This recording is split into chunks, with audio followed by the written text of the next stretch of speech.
Listo. Estamos con nuestra materia.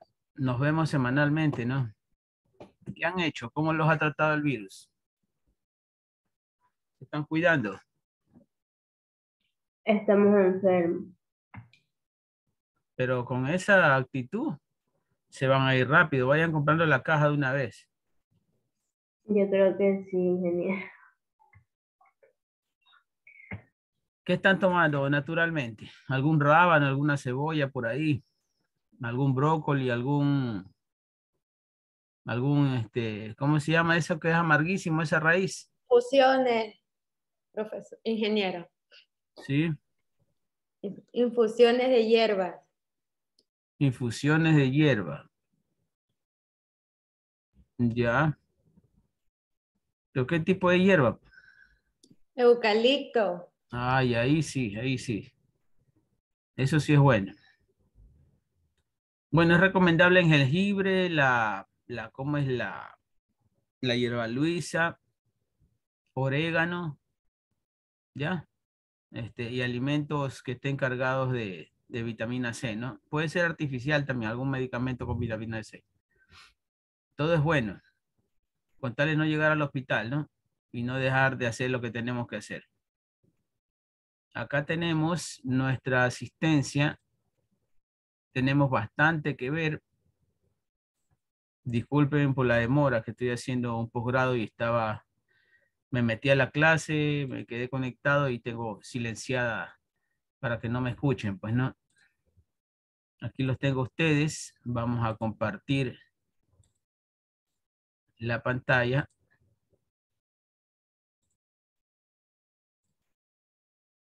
Estamos 12 ya.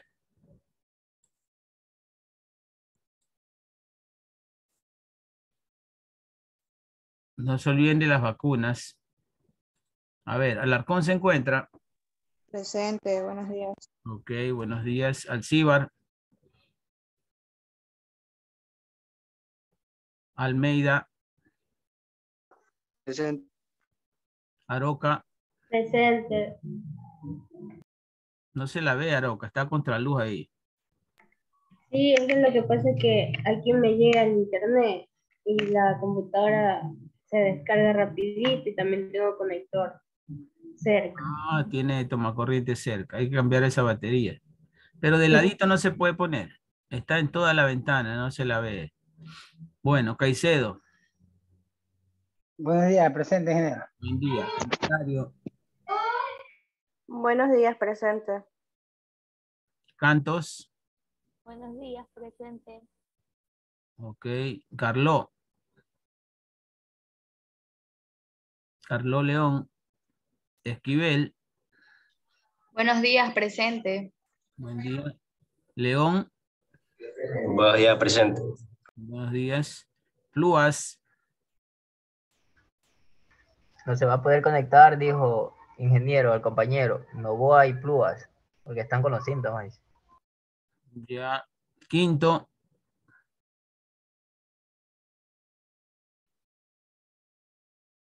Novoa. Bueno, hay que ver, porque no tengo ni el correo todavía. Quinto tampoco está. Deje ponerle entonces aquí falta justificada y supuestamente falta justificada. Así los voy a mantener hasta que me... Quinto tampoco está. Reyes. Buenos días, ingeniero, presente. Día. Troya. Presente. Buenos días. Buen día. Villa Gómez. Buenos días, ingeniero, presente. Buen día. Zambrano. Buenos días, presente. Ok, les voy a rogar que mantengan su cámara encendida. ¿Ah? Aquí se fue un 3 rojo.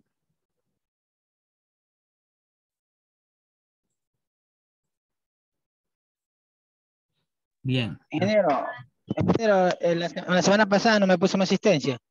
No le puse su asistencia. ¿Era porque no contestó? Sí, con todo, lo que pasa es que me está fallando los audífonos, pero yo he estado presente en todas las clases. Con usted no tengo falta. Hay que ver el video. Pues si no contestó, es porque no le fallan los audífonos, sino el micrófono. Bueno, algo así, pero sí estuve en todas las clases que usted ha estado, pues yo no he faltado. Ya vamos a ver. Apenas son 2 clases que hemos tenido. Hoy la tercera. La clase pasada nos habíamos quedado al final del capítulo del ítem 1.5,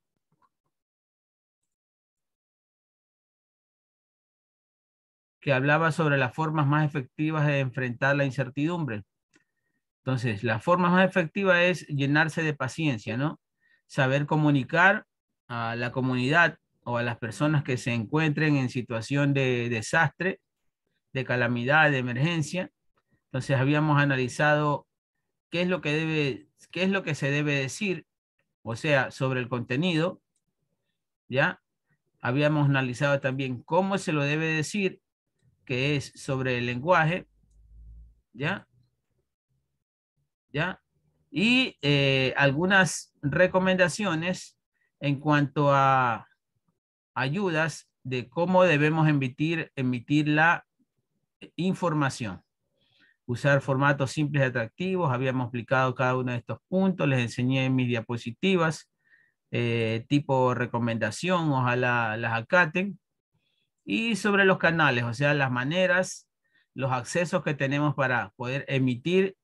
Más que todo, el objetivo es tranquilizar a esas personas, ¿no? Nosotros que somos los profesionales, no en comunicación, pero sí en el conocimiento de algún desastre natural por ahí, ¿ya? Alguna desborde de un río, algún deslave.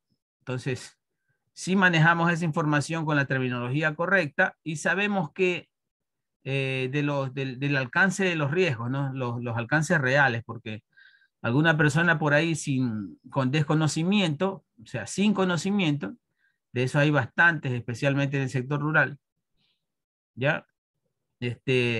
Podemos aplacar un poco esa intriga, esa angustia en esas personas, ¿no? Siendo directo, conociendo las posibilidades de qué es lo que puede llegar a pasar, ¿cierto?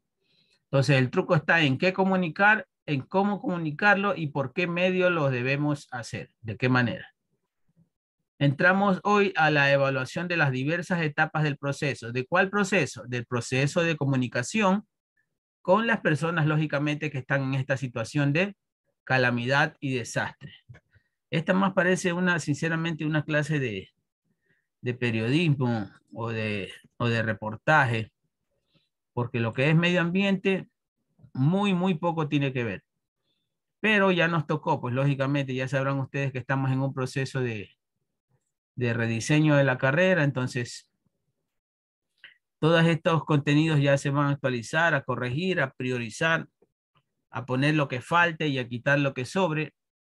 Entonces ya para el próximo semestre ya se aplicará una nueva malla, pues no.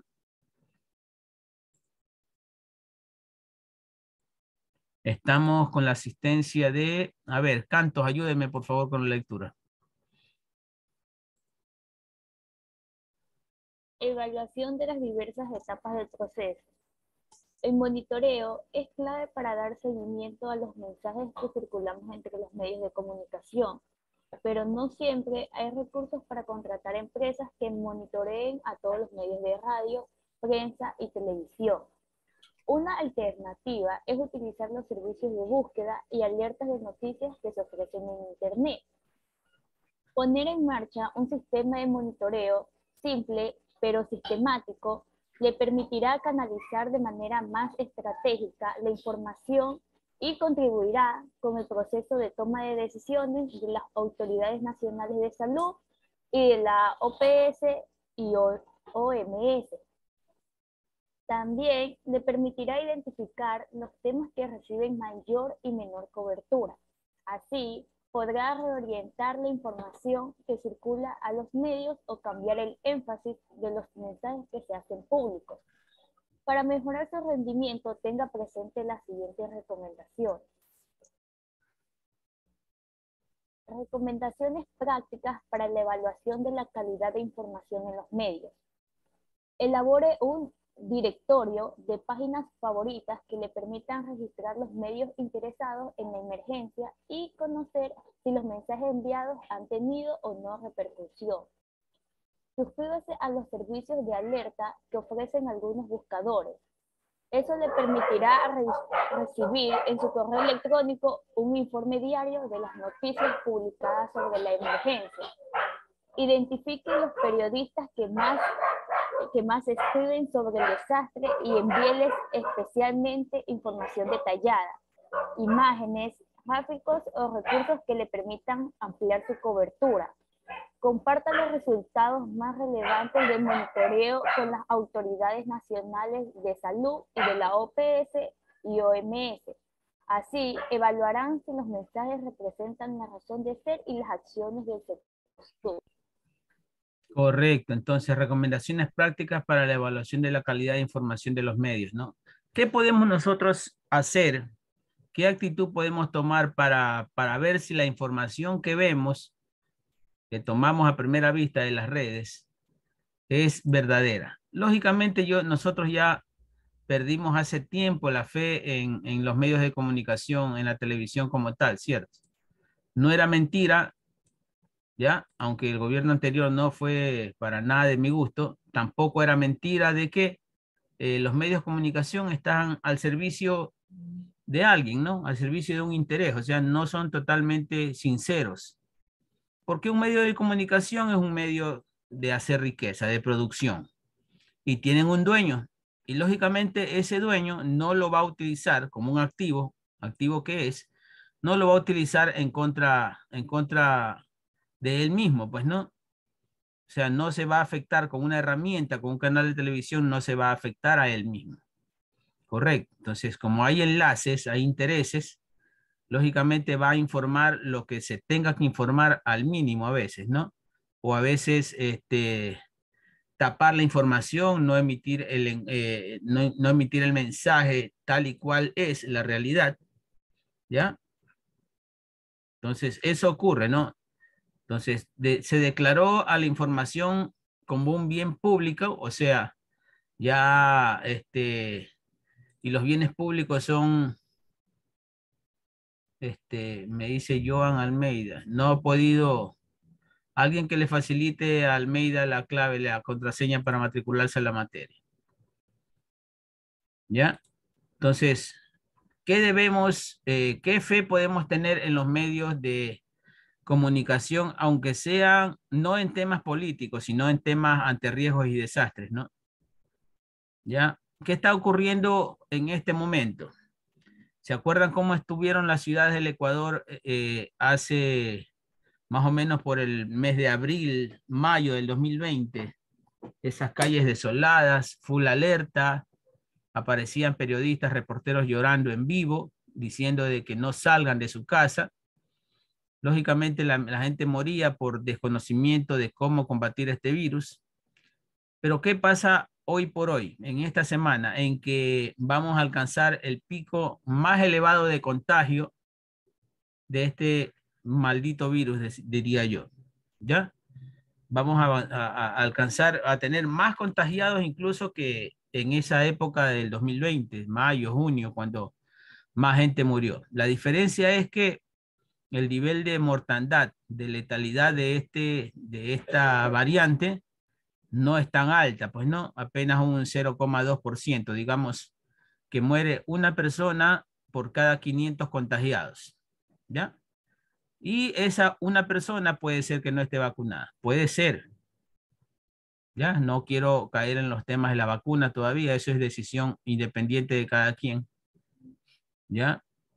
Entonces, por lo menos en cuanto al tema de salud, ¿ya? Los medios están comunicando lo que pasa, ¿no? Pero no todo, pues no.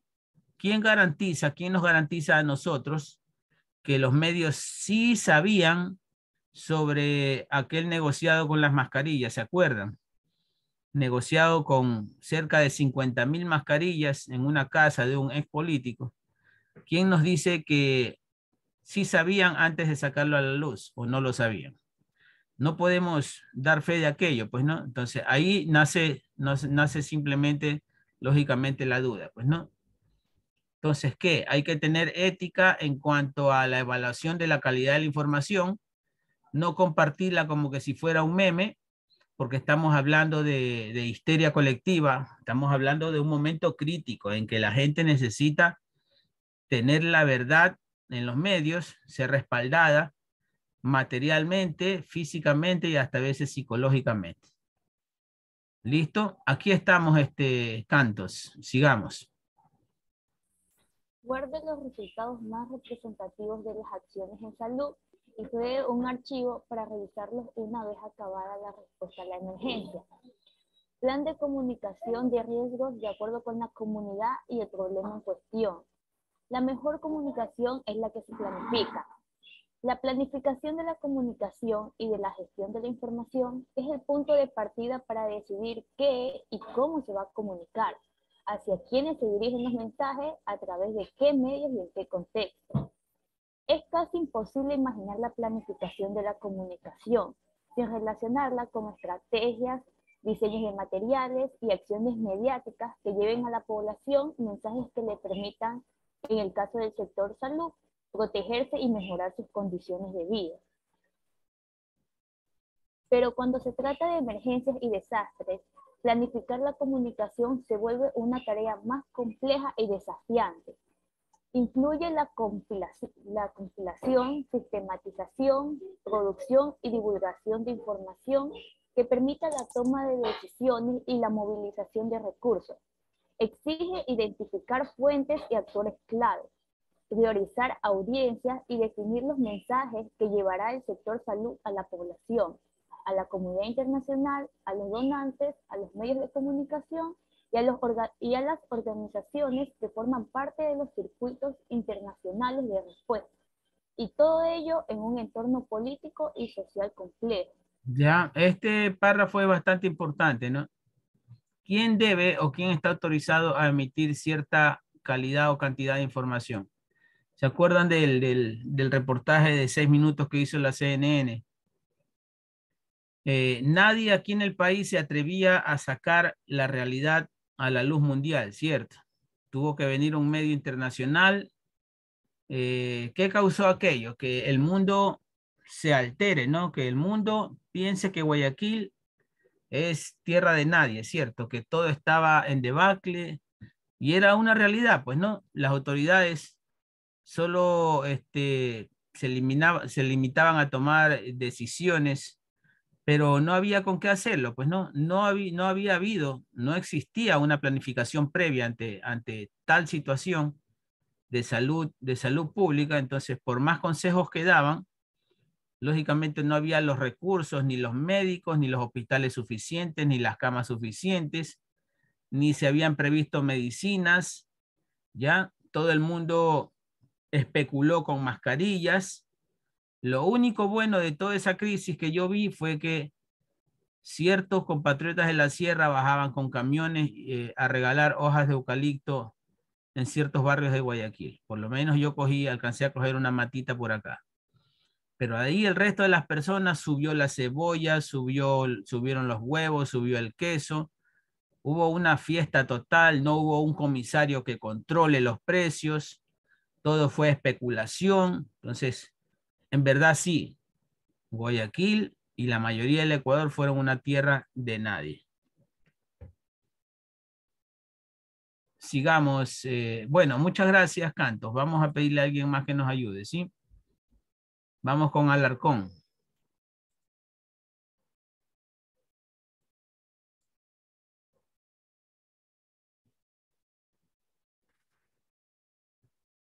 Alarcón.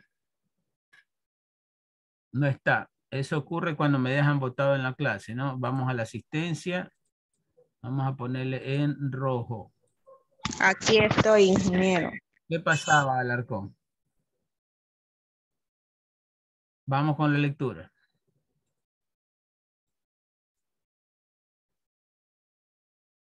Alarcón. Sí, comienzo. Sí, por favor. Requiere entonces conocer bien el entorno y las necesidades de información tanto de la población como de las instituciones y autoridades del sector salud. Es ese manejo sólido de la situación lo que permitirá optimizar recursos y mejorar la calidad y la organización del trabajo antes, durante y después de una situación de emergencia o desastre. Uno de sus grandes retos es transformar la incertidumbre y la comunicación reactiva que tienen lugar durante las primeras horas posteriores al desastre en una gestión mucho más organizada y proactiva de la información y de la comunicación. La experiencia del Sistema de Naciones Unidas y de las organizaciones nacionales e internacionales de acción humanitaria ha permitido comprender mejor el impacto y la evolución de las situaciones de emergencia o desastre. La lección aprendida. Es posible formular planes y estrategias marco que pueden y deben adaptarse según las necesidades y prioridades tanto de la población como del sector salud. La planificación de la comunicación y de la gestión de la información es el punto de partida para decidir qué y cómo se va a comunicar, hacia quienes se dirigen los mensajes, a través de qué medios y en qué contexto.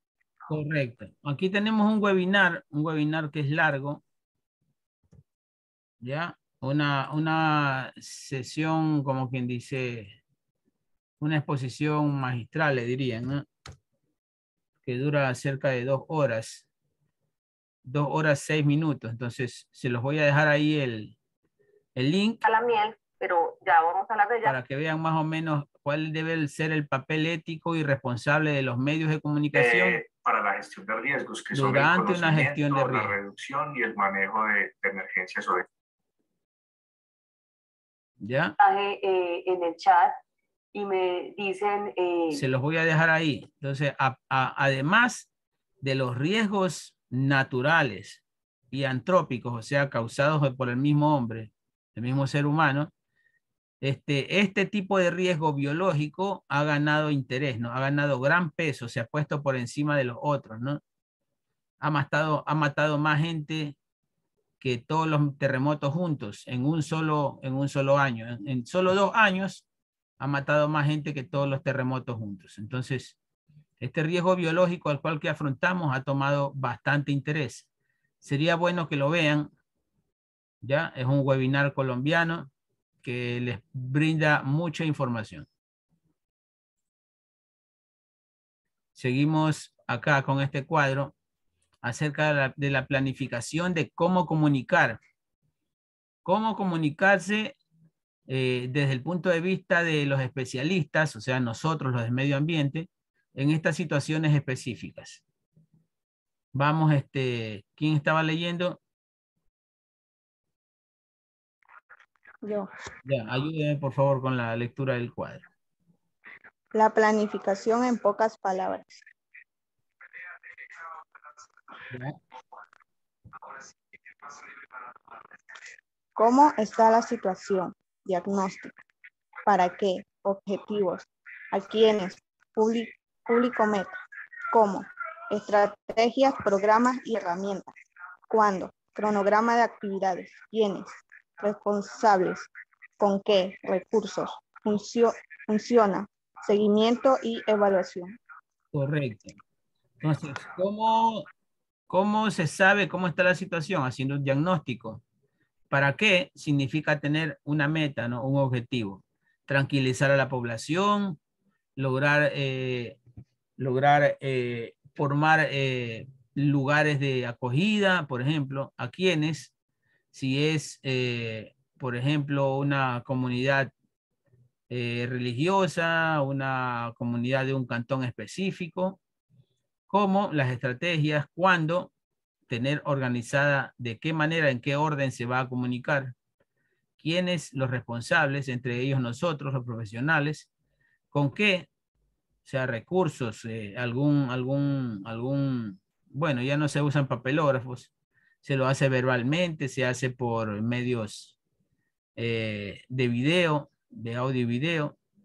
Y si funciona, ¿cómo se evalúa si funciona? Se hace un seguimiento y evaluación al final, ¿no?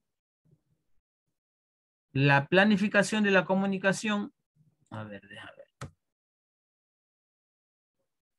La planificación de la comunicación y la gestión de la información en el sector salud deben guardar coherencia con los planes de emergencia y los programas de gestión del riesgo que las autoridades nacionales o la OMS impulsan en el país o en países afectados por emergencias o desastres. Y tenemos un video más corto acerca del rol de los centros de información.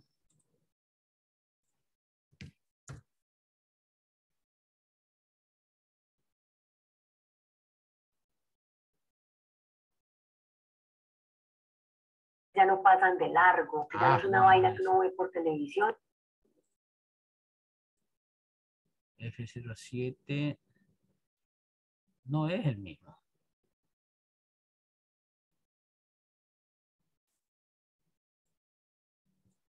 No es el mismo link.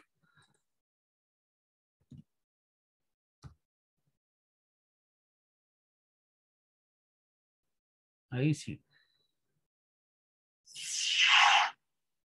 Rol de los centros de información en la respuesta a emergencias y desastres.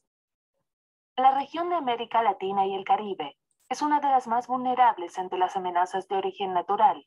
Terremotos, tsunamis, huracanes, erupciones volcánicas, sequías, inundaciones, deslizamientos y las relacionadas con la actividad humana. Estas amenazas generan en todos los asentamientos humanos condiciones de alto riesgo a emergencias y desastres. En los países de la región, existen organismos rectores para hacer frente a este tipo de situaciones. Estos organismos pueden denominarse Comisión Nacional de Emergencia, Protección Civil, Defensa Civil o Instituto Nacional de Emergencia. Son instituciones de carácter público y coordinan todas las labores preventivas ante situaciones de riesgo, así como las de mitigación y respuesta a emergencias y desastres. Cuando se trata de la respuesta a una emergencia, las instituciones de emergencia desarrollan acciones en múltiples escenarios, entre los que se destacan los centros de operaciones de emergencias, conocidos como COE, los puestos de mando, las organizaciones humanitarias y los equipos de respuesta que se movilizan al campo y ejecutan las acciones en los puntos de impacto. Los centros de información también forman parte de estos equipos de trabajo. Una de sus funciones principales consiste en establecer vínculos que posibilitan obtener y suministrar información relevante durante la atención de la emergencia. Los socorristas que actúan en el lugar de la emergencia solicitan al centro de información técnica para la acción-respuesta, como listas de chequeo, formularios SEDAN y albergues. El centro de información realiza una consulta al portal Preparativos y Respuesta, que ofrece recursos especializados y de utilidad práctica para los socorristas y otros equipos de respuesta que estén en la emergencia. Simultáneamente, el COE puede demandarle al centro información estratégica para la toma de decisiones, normativa, jurisprudencia, informes técnicos, casos de estudio, otras áreas de la institución de emergencia como telecomunicaciones, operaciones, proveeduría, servicios generales o bien los departamentos técnicos de prevención. A su vez coordinan con el COE el soporte técnico, logístico, económico que demanda la emergencia. Como organización dinámica y proactiva, el Centro de Información deberá considerar en su planificación estratégica el plan de acción para casos de situaciones de emergencia o desastre en su país. Tener claridad de este rol le permitirá al centro formar parte activa de los equipos de respuesta de la institución a la que pertenece. En esta fase previa se debe preparar los recursos de información necesarios de apoyo a la emergencia y relacionados con el tipo de evento, definir los productos y servicios específicos para hacerlos disponibles y seleccionar los medios para difundir las noticias y reportes oficiales sobre el desarrollo de la situación. Esta planificación también debe incluir el plan de emergencia propio, previa identificación de los riesgos, ya sean físicos, funcionales u organizativos de esta área. Aspectos clave que debe manejar el Centro de Información como actor en la respuesta a emergencias y desastres. 1. Debe disponer de un perfil actualizado de los equipos de trabajo que intervienen en la respuesta e identificar claramente sus necesidades de información, así como la información que producen. 2. Mantener estrecha coordinación con las áreas de operaciones y monitoreo de la institución, a efecto de informarse sobre la ocurrencia, evolución del evento y la declaratoria o modificación de las alertas de emergencia, y de acuerdo con esto aplicar el plan respectivo. 3. Disponer en línea de las herramientas de apoyo para el trabajo de los equipos de respuesta y todas las personas usuarias. 4. Conformar redes de apoyo con otros centros de información para fortalecer el acervo documental en función de las necesidades y ejecución de las acciones de respuesta. 5. Apoyar en la sistematización de la información generada por los equipos de respuesta, tales como salas de situación, equipos EDAN, equipos de respuesta sanitaria. 6. Publicar y divulgar en sus sitios web, boletines electrónicos, redes sociales, informes de situación oficiales, informes de agencias y de organizaciones no gubernamentales acreditadas en el país, grupos comunales oficiales u otros usuarios debidamente autorizados por el Sistema Nacional de Emergencia o por órganos multilaterales y agencias cooperantes. El Centro Regional de Información sobre Desastres para América Latina y el Caribe, CRID, pone a disposición la guía, Rol de los Centros de Información en la Respuesta a Emergencias y Desastres. Esta herramienta es un esfuerzo para orientar a los centros y unidades de información sobre el papel que podrían jugar en situaciones de emergencias y desastres, trabajando desde su ámbito de especialidad, es decir, la gestión de información. La guía es gratuita y está disponible en la siguiente dirección. Bien, bastante explícito, ¿no? Bastante explícito y muy bueno. Pero ¿qué es lo que pasa? ¿Cuál es la distancia entre esto, que es lo ideal, y la realidad en el momento en que estamos afrontando una situación de esta talla, de esta importancia, una situación de desastre? Ocurre que nos dicen los manuales que usemos las tecnologías más avanzadas, comunicación internet, hasta satelital puede ser. No sé si la defensa civil de aquí, los bomberos, la policía, qué sé yo, tengan comunicación satelital, pero ocurre que en ese momento todo se cae, pues no, todo se cae. Alguna antenita que cayó por ahí, ya todo el sistema colapsó. Entonces, hay inventos que sí nos ayudan, que no son de última generación, pero que nunca nos fallan, ¿no? Podría ser una radio de esas de onda corta, que un alcance, qué sé yo, un alcance de unos 20 kilómetros, 50 kilómetros. Esas radios que vienen en juego de 2, juego de 4, tranquilamente y es más garantizado la calidad de la comunicación con este tipo de equipos no tan caros, ¿no? Entonces hay que tener opciones para salir en ese momento avante con ese. Pero, dígame. Nosotros los bomberos usamos, por ejemplo, lo que es las radios Motorola, que tienen un alcance de todo lo que es provincias Guayas y lo que es sistema interno para comunicar. Aparte, si hay unas que se utilizan en áreas con satélites, entonces cuando no hay la señal o en otra provincia que no coja la frecuencia satelital se utiliza. Ya, muy bien. Entonces hay un plan B, ¿no? Hay un plan B. Para extensiones largas me está diciendo que usa satelital y para la provincia de Guayas las radios. Bueno, Motorola es la marca, no es el tipo de radio, ¿no? Claro, pero no que es la frecuencia, que es todo lo que en la red de nosotros nos funciona, todo lo que es provincia de Guayas, nada más. Correcto, está muy bien. Gracias por la acotación. Vamos entonces a cómo planificar la comunicación. O sea, ¿de qué manera se la debe hacer? El ABC de la planificación de la comunicación. Vamos con Villagómez que nos ayude.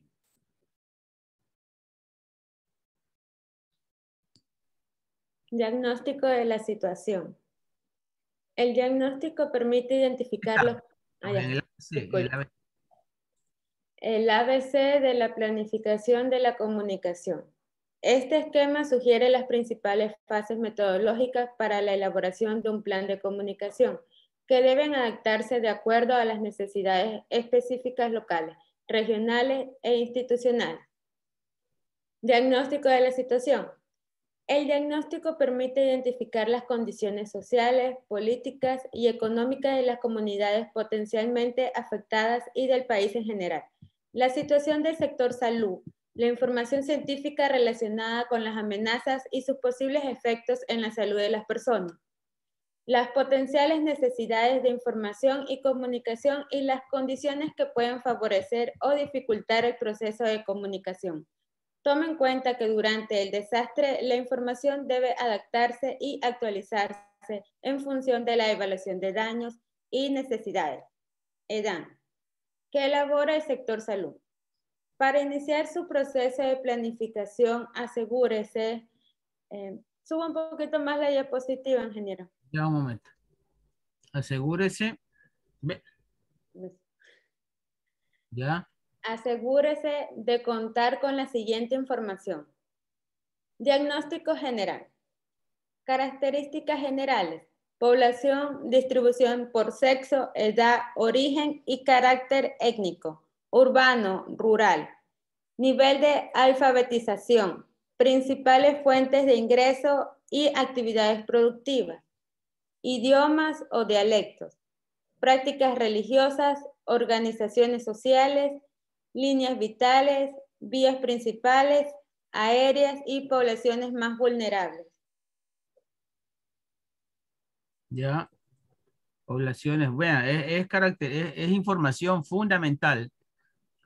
Población, distribución por sexo, edad, origen, características. No es lo mismo atender una emergencia. El compañero bombero me puede decir, ¿no?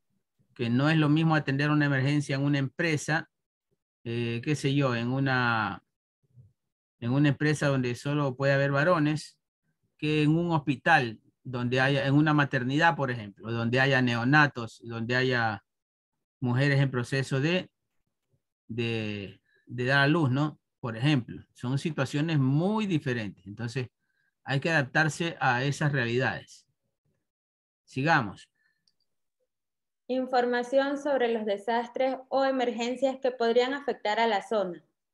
Tipos de eventos, caracterizaciones, comportamiento presente y pasado, mapas de riesgos y factores de vulnerabilidad, política institucional, sociosanitaria, educacional, ambiental, económica, entre otros. Nivel de organización ante emergencias. Organizaciones relacionadas con la respuesta a emergencias, mecanismos de coordinación y planes de prevención o preparación para la respuesta. Situación sector salud, infraestructura, cobertura, recursos humanos, técnicos y financieros disponibles para la respuesta ante emergencias o desastres. Ya en la situación de desastre o emergencia se debe realizar un seguimiento detallado de la evolución de la situación, al igual que de la respuesta que ofrecen las autoridades de salud. Correcto. Sigamos. Diagnóstico comunicacional.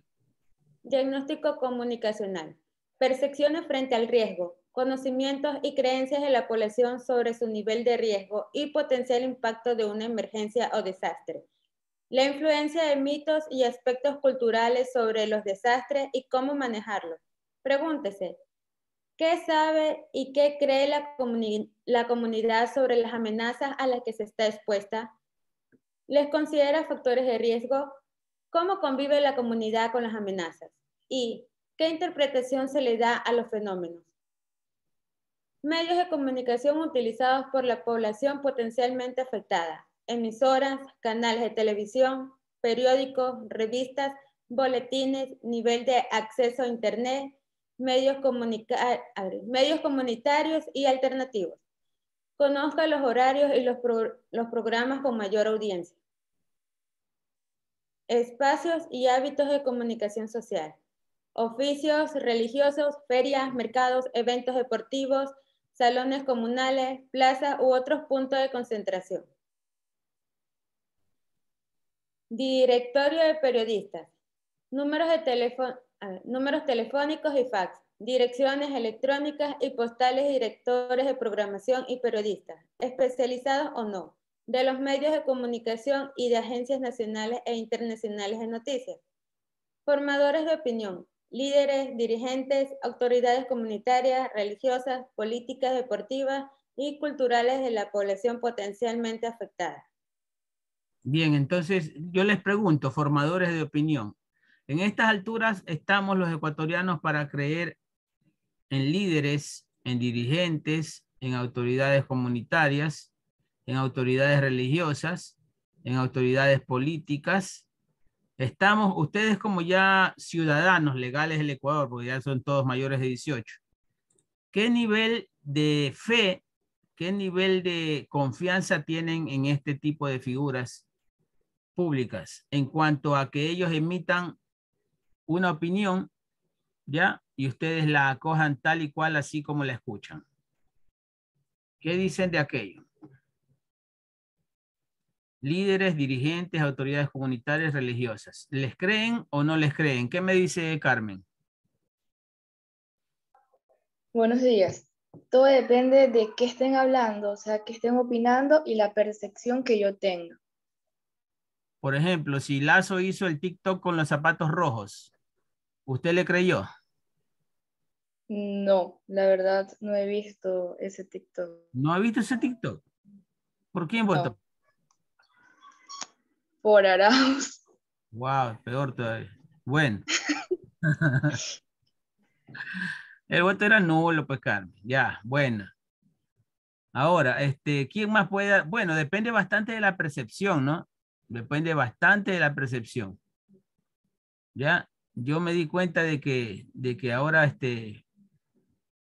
la situación va a estar más difícil. Ayer que nos tocó hacer la declaración sobre los gastos personales a nosotros los docentes, resulta que ahora entran todos, no solo el sueldo, ¿no? Entran todos los otros ingresos. Vamos a pagar impuestos sobre todos los otros ingresos que podamos tener. Y podemos descontar, si gastamos en la realidad, por ejemplo, $2.400 en comida al año, o sea, $200 al mes, que puede ser posible en una familia con 5 o 6 personas, ya todo ese valor real no lo podemos descontar, sino que hay valores tope ya, ¿no? Ya, entonces la situación se va a poner más difícil todavía. Y eso conlleva a que nosotros, los votantes, los ciudadanos, perdamos cada vez la fe, pues no, cada vez la fe, la confianza. Que solo creamos en lo que hasta cierto punto, hasta en lo que vemos, ¿no? Lo que constatamos, lo que vivimos de primera mano. ¿Cierto? Correcto, gracias, Carmen.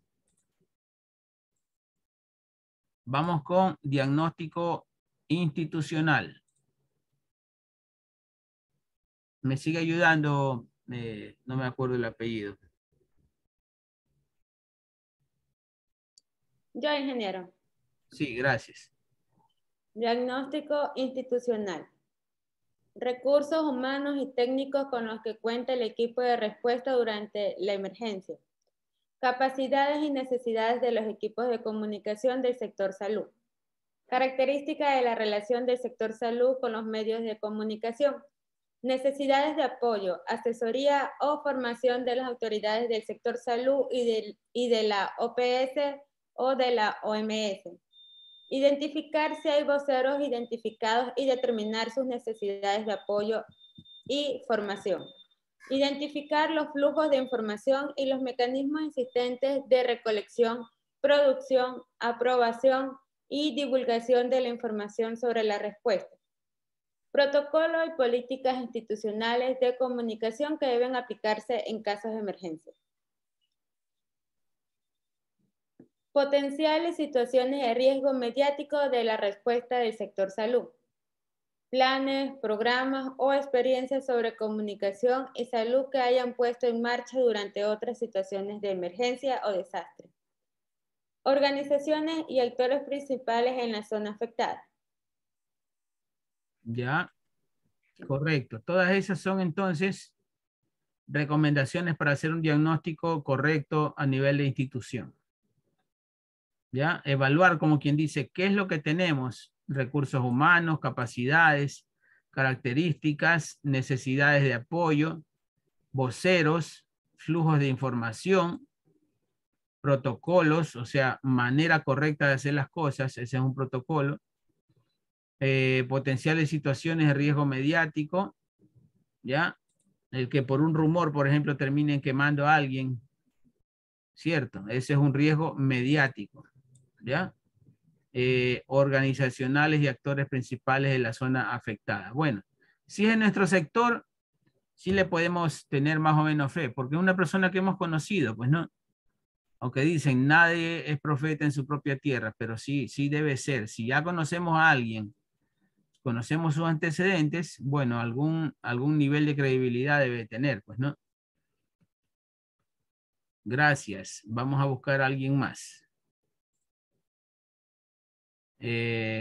Caicedo, ¿se encuentra presente? Atento, ingeniero. Ayúdeme, por favor. 1.8. Correcto.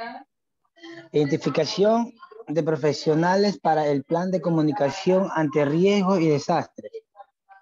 Perfil de los especialistas en gestión de la información y comunicación.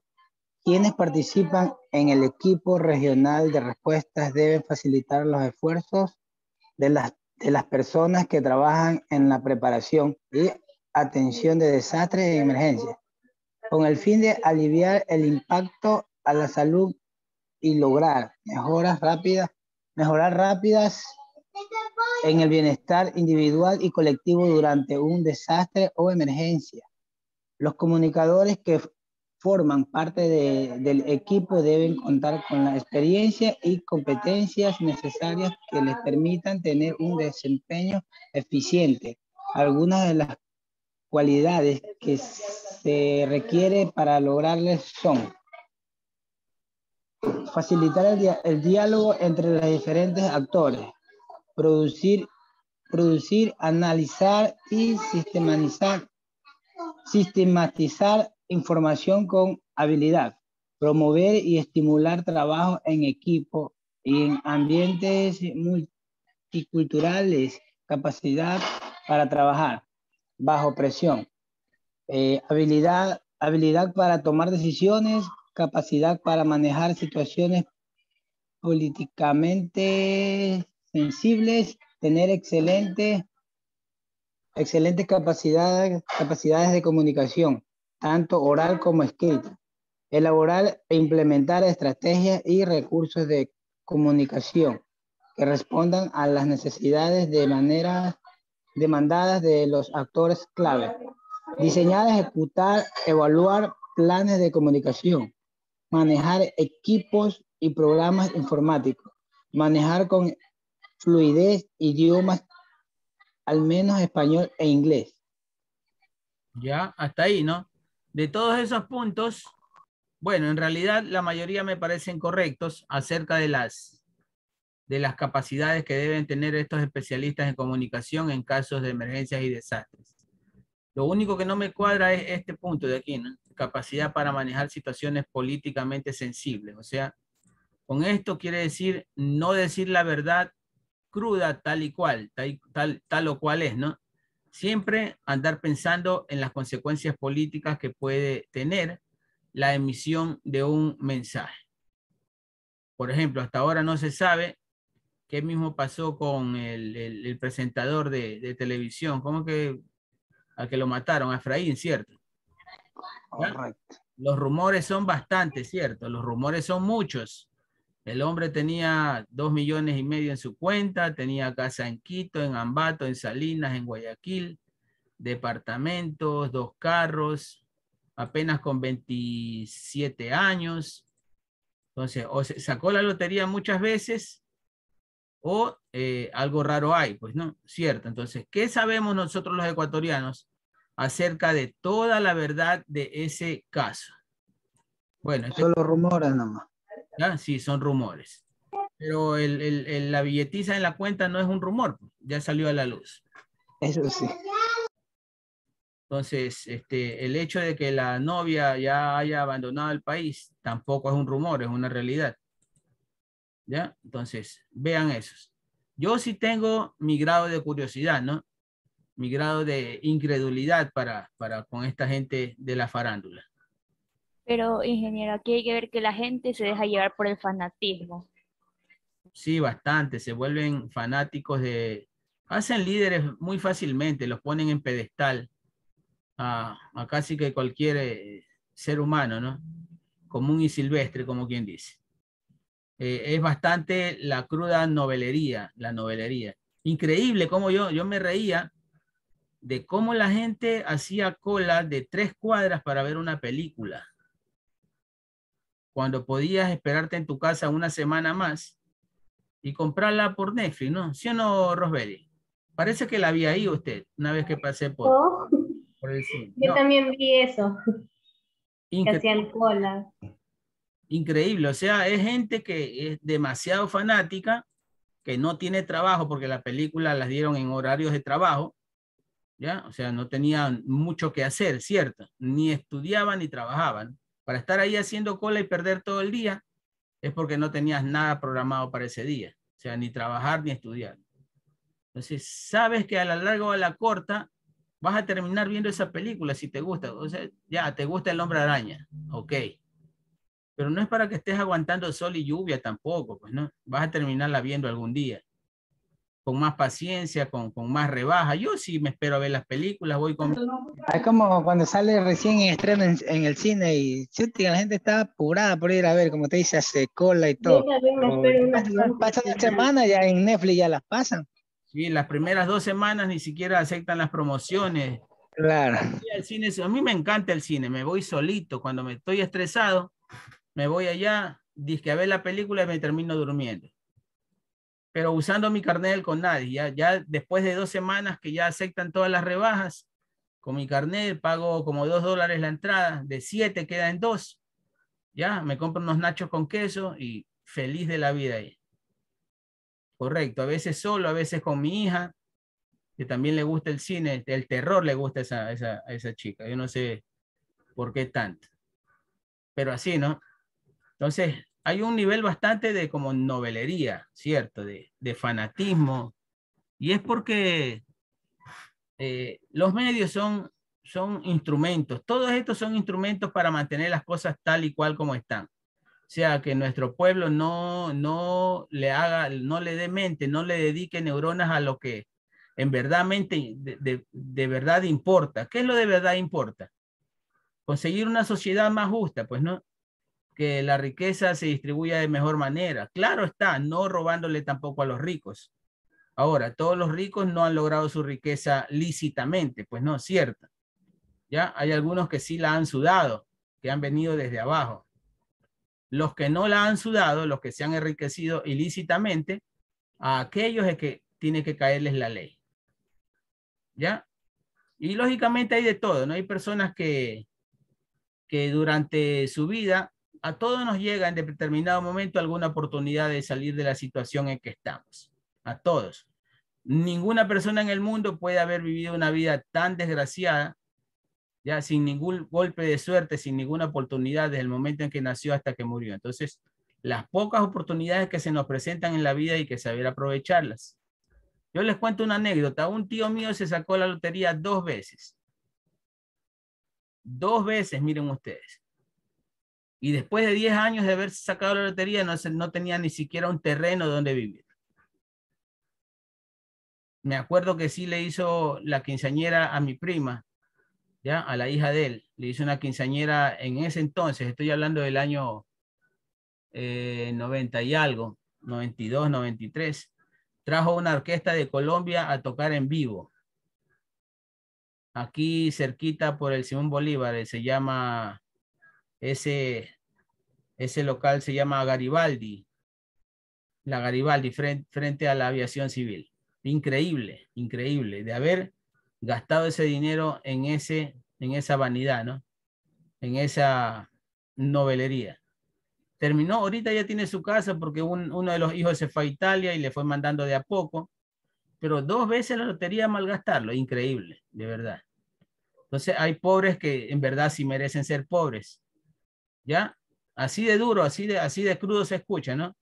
Hay pobres que sí las luchamos, sabemos reinvertir lo poco que hacemos y nos merecemos, lógicamente, que exista más justicia, ¿no?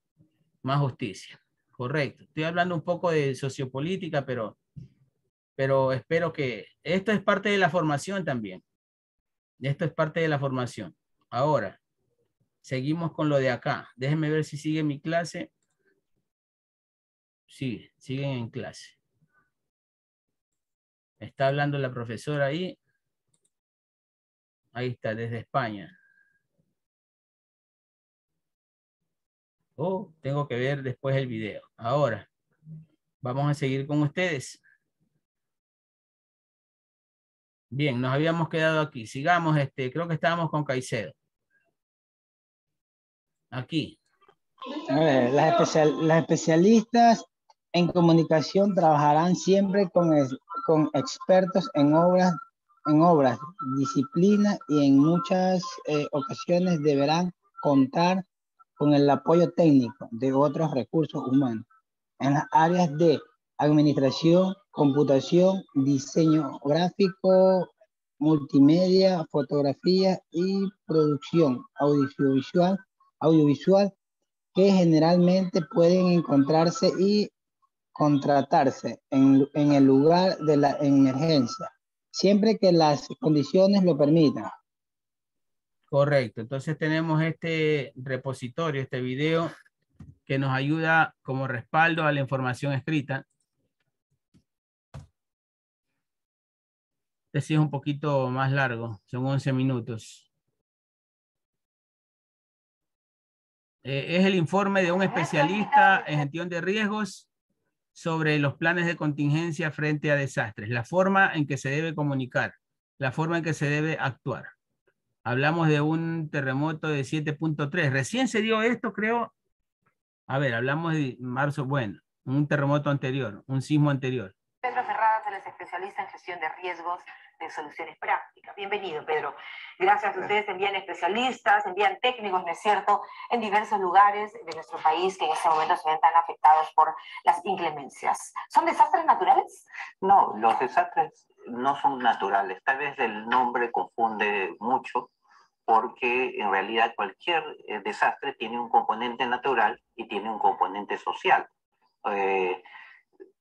Digamos que si ocurre un terremoto en un desierto, el terremoto no causa daño, pero si el terremoto ocurre en una ciudad, el impacto va a ser mucho mayor, y si las casas están mal construidas, va a haber más destrucción y más muerte. A eso me refería con este desastre que te digo yo, Pedro, que más allá de ser un desastre natural, que tú me dices que no es como tal, es el desastre de los peruanos que viven, por ejemplo, en los cauces de los ríos, que sabemos que está prohibido, pero que es una realidad, que los gobiernos las conocen de toda la vida, los alcaldes también, de manera que hay dos tipos de desastre, porque el desastre es la vulnerabilidad de estas viviendas, es una realidad palpable. Vamos un poco hacia el norte. ¿Qué te parece? Tumbes, Piura, hace más de un mes inundado, ¿no es cierto? Lambayeque, que también te han afectado. ¿A qué se deben estas situaciones? Sí, bueno, en definitiva las lluvias son extraordinarias. No hemos visto... ¿Anómalas? Totalmente anómalas. Estamos frente a un evento que a nivel mundial no se le denomina en este momento el Niño. Lo que se ha dicho en la reunión reciente en Canadá, que tuvimos la semana pasada, es que se trata de un niño en formación, es decir, que en los próximos meses, hacia finales de este año, estaríamos frente al fenómeno del Niño. Bueno, pero ¿esto entonces, es el niño costero o no es el niño? Claro, ¿Hay una confusión ahí o no se nos ha dicho que ese... ¿Ustedes tienen algún conocimiento? Bueno, no lo vivieron ustedes, la época dura del 80. Un conocimiento sobre lo que significa el fenómeno del Niño.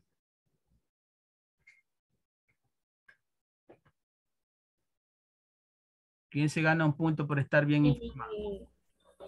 Yo creo que la mayoría sí se tiene conocimiento porque en el semestre anterior vimos esa materia.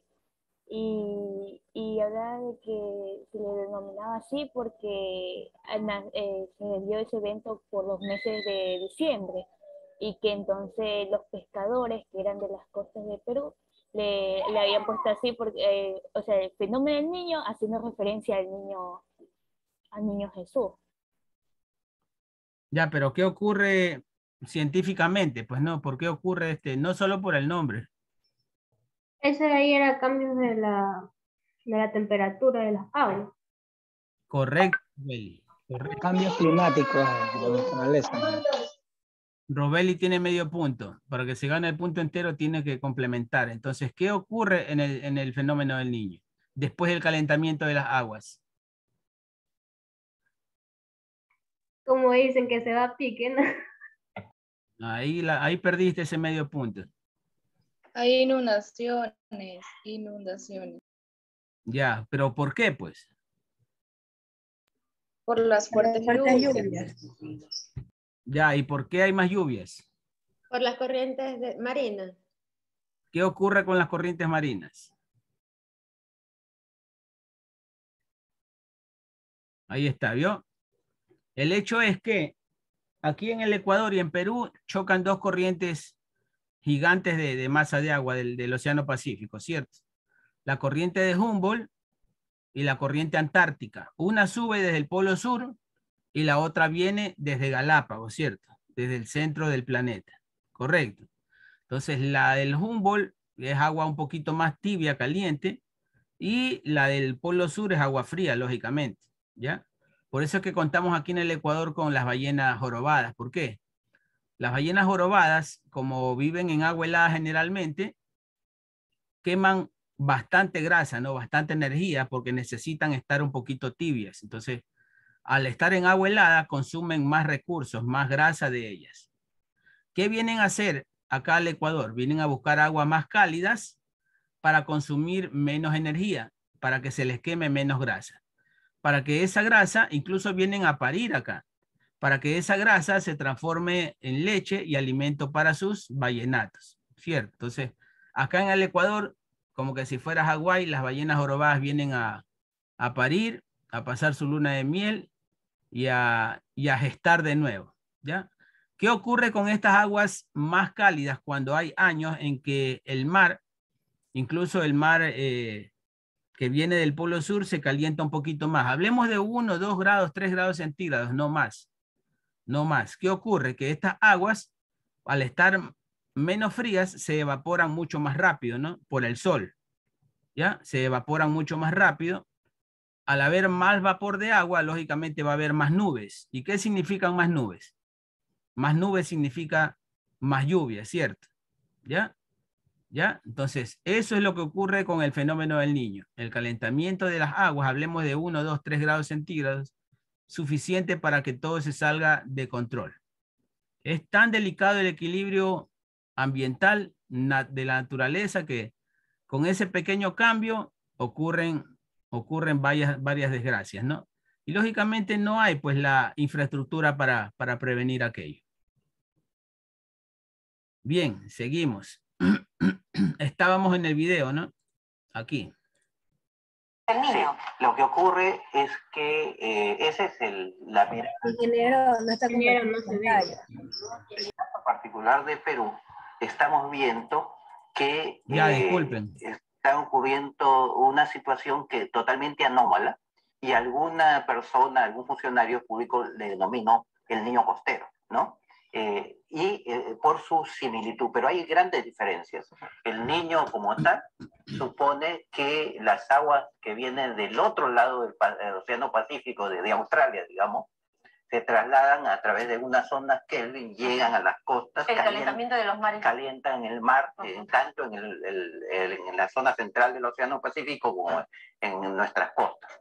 Esto no ha ocurrido así. O sea, lo que tenemos es una gran lengua de agua caliente que está pegada a las costas de Perú y en parte de Ecuador, aunque en menor grado, y esto está produciendo este fenómeno.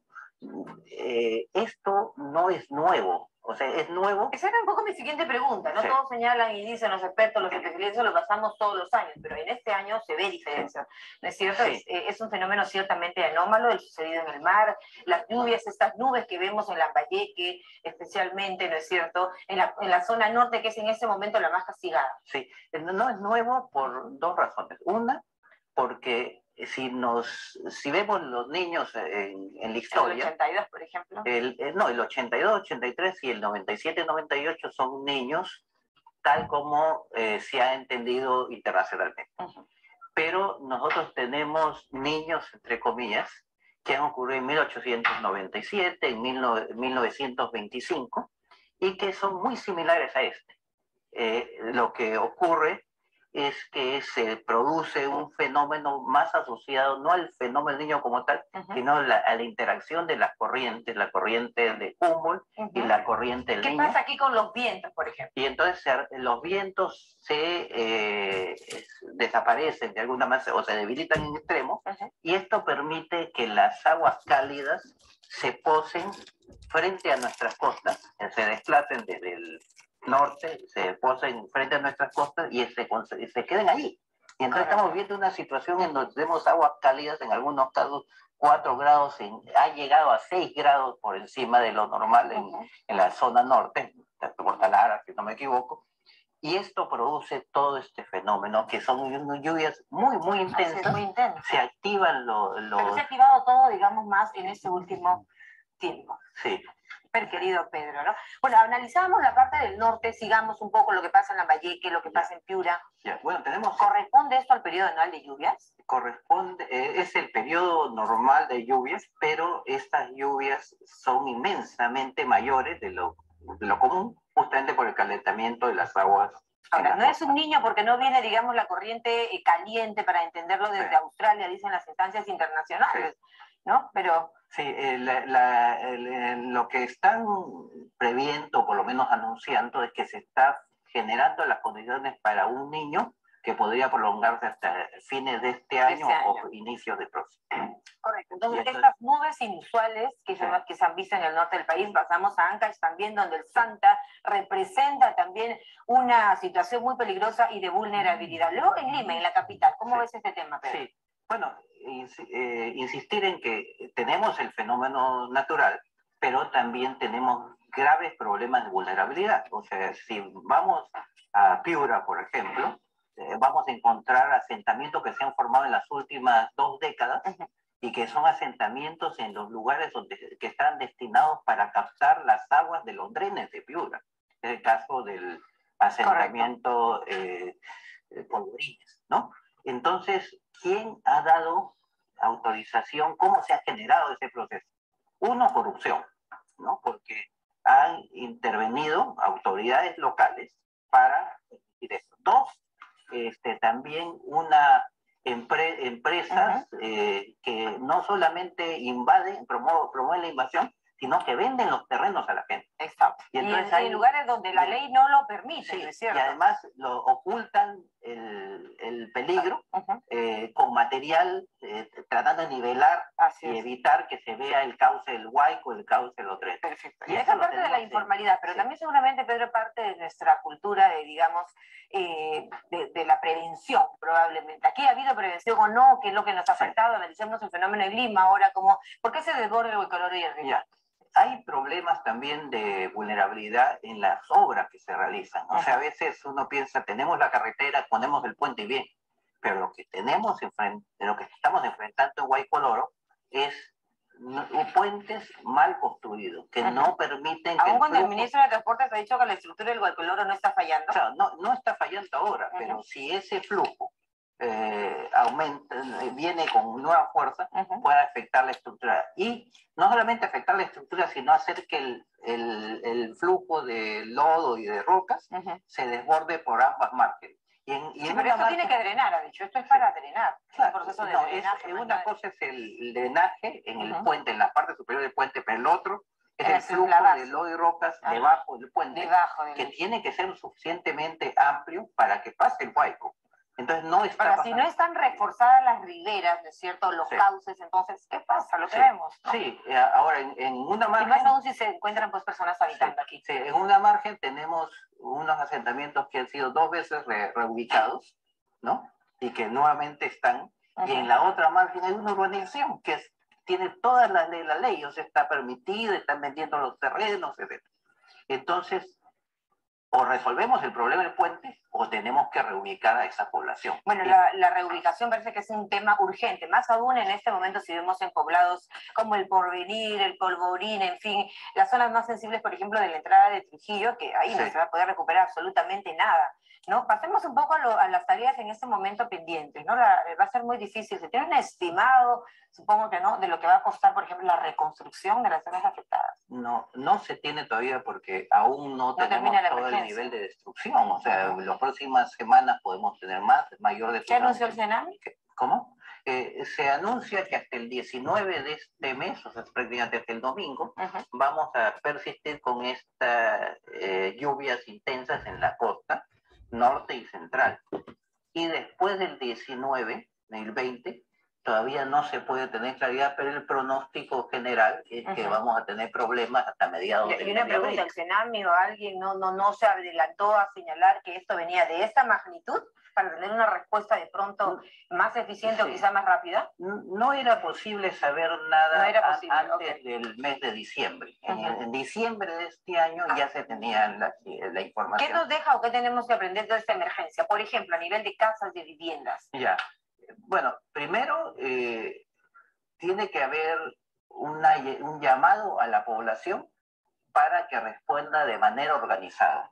No basta con el discurso de las autoridades diciendo, bueno, nosotros vamos a solucionar el problema, lo vamos a atender a todos. O sea, por más héroes que tengamos en el ejército, en la marina, en la aviación, en toda la institucionalidad del Estado, no va a ser posible atender las emergencias si es que la gente no se organiza, si la gente no se moviliza. Aprendamos los comedores populares en el terremoto de Ica.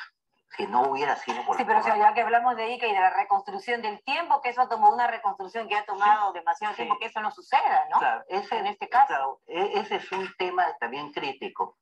Se está hablando ahora, después de varias semanas, ayer nos llamaban de Curamor y de Piura, que tenían un mes bajo el agua, ¿no? Y entonces ahora se está hablando de instalar recién albergues temporales en las ciudades, pero en las zonas rurales han dicho, han señalado, no refugio para todas las personas afectadas. La pregunta es cuántos y dónde. Sí. ¿Dónde? Porque evidentemente, ahora, el peruano tiene que entender el concepto de la reubicación, ¿no? No puedes continuar en un lugar donde va a pasar esto siempre y siempre vas a estar ahí, o sea, no aprendemos. Por otra parte, tareas inmediatas, el tema del saneamiento que estamos viendo de la afectación, no hay agua, pueden haber epidemias, las comunicaciones, las zonas afectadas y prácticamente aisladas, ¿qué más? Sí, bueno, esta idea de llamar a la población que se organice.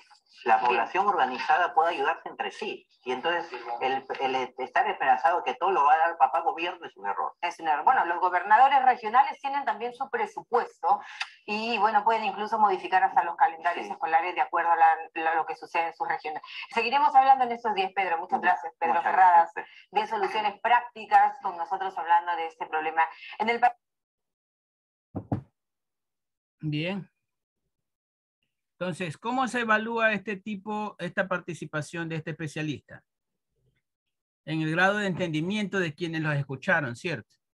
¿Entendieron, no entendieron, se quedaron tranquilos, ya tienen más conocimiento? ¿Cómo evaluarían ustedes esta intervención de esta persona especialista?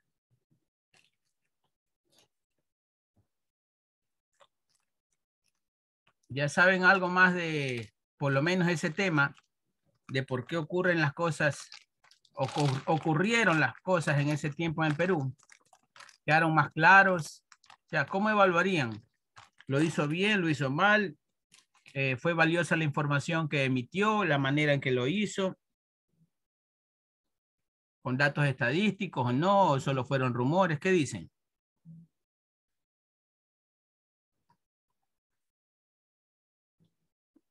Nadie participa. Oh. Estamos fritos. Voy a tener que pedirle a Coraima entonces. A ver, Coraima. Prenda su cámara.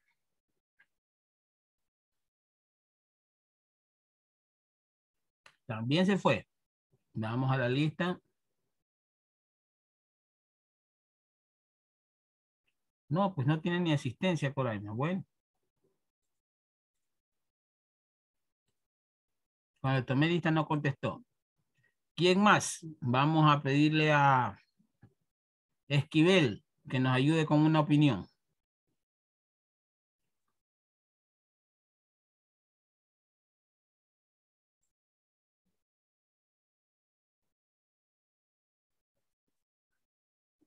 Tampoco. Esto les voy a tomar en el examen. Justamente cuando no me contesten, ese es un tema de refuerzo. No tengo todavía el correo de Novoa, por si acaso.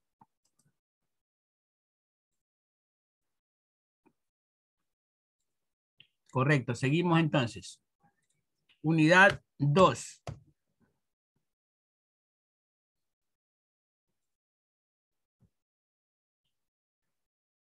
León.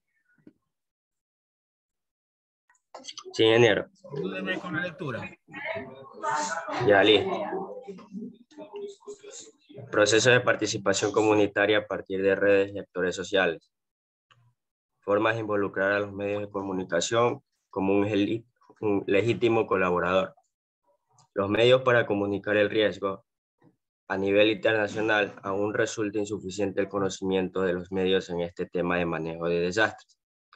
Las instituciones encargadas del manejo de los desastres tienen la responsabilidad de buscar mecanismos y estrategias que permitan que los medios de comunicación estén capacitados sobre las diferentes etapas y procesos que caracterizan a un desastre, desde las acciones preventivas hasta las etapas de reconstrucción. Desde la perspectiva comunicacional del manejo de los desastres, los medios tienen funciones como la forma y la informativa. En la primera, pueden constituirse en agentes importantes para la difusión de contenidos educativos y contribuir de manera efectiva a crear en el público una cultura de prevención. Para ello es preciso previamente capacitar a los profesionales de la comunicación mediante diferentes acciones. No puede obviarse que las web institucionales deberán estar siempre actualizadas con la información clara y completa para facilitar el acceso a la información de cualquiera que quiera buscarla. En la segunda, la divulgación clara, prudente, oportuna e idónea de datos correctos sobre la incidencia del desarrollo y los efectos causados por un desastre facilita la comprensión del público sobre la magnitud de un evento y ayuda a los tomadores de decisión. Los medios de comunicación tienen, además de la responsabilidad de educar a una cultura de prevención, parte integral de desarrollo social y de la promoción de valores como la autoprotección, la solidaridad y la participación y el respeto a sí mismos y a los otros.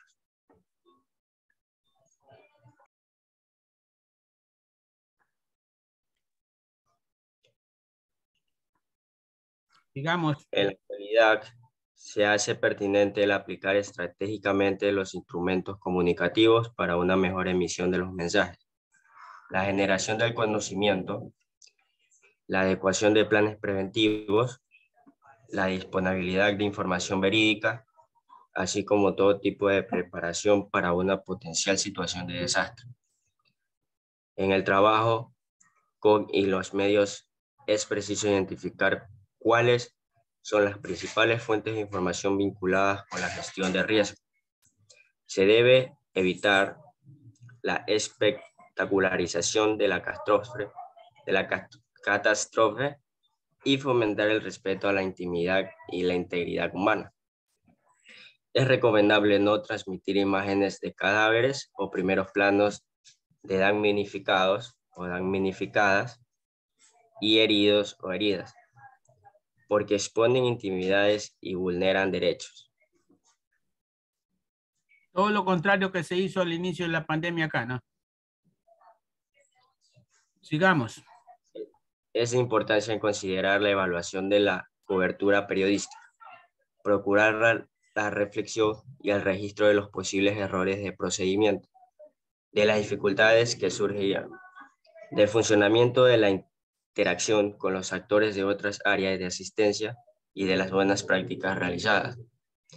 Se precisa además de la instalación del tema en la agenda mediática y de la investigación después de la emergencia, lo cual sugiere procurar la producción de informes interdisciplinarios y profundos que aborden las temáticas de desastre y catástrofes por fuera de una emergencia, la contextualización de los datos y el análisis del origen de la tragedia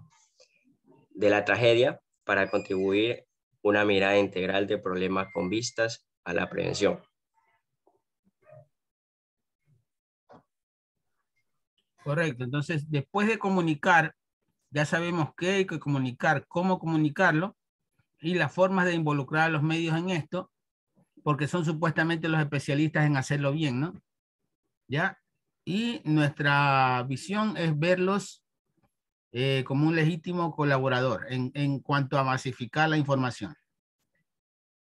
Aquí tenemos otro video.